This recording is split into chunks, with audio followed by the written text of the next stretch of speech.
Doing another daily overview of the uh, dollar index, right?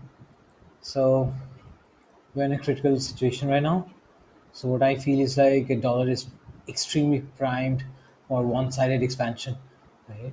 This monthly candle that you are watching right now, I want it to be closing as a bullish bar, right? Which is a black one right now, but I want this monthly candle to be closing as a bullish bar. And my next draw will be this monthly open on June.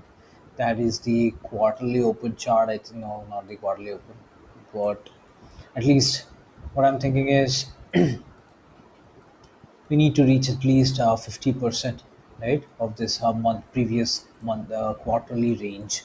Okay, this is what I am aiming for on dollar index. All right, yeah, on dollar index. The same thing, and 26 May highs as well. Okay, which is this. So this is a very important level that I will be looking for primarily on dollar index. Okay, this highs, right? This has to be taken before a meltdown. So yeah, this is what I'm thinking.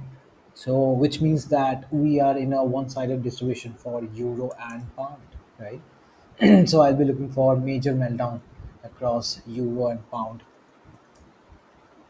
And so pound is pretty much rock solid at this point, which is not showing any signs of reversal. But according to Euro GBP, right, we already tagged.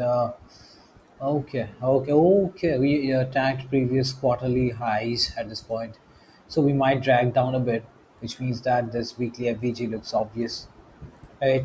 Which means that if you are planning for shorts, right, euro is the better short compared to pound. And yeah, this is all about the review on dollar index. All right. So I will be looking majorly on this delivery. So I want a major upside expansion towards these highs and also the 50% of this quarterly range. That is my overall thought process as of now. Okay. All right. That's all for today. Bye. It's for the currencies only.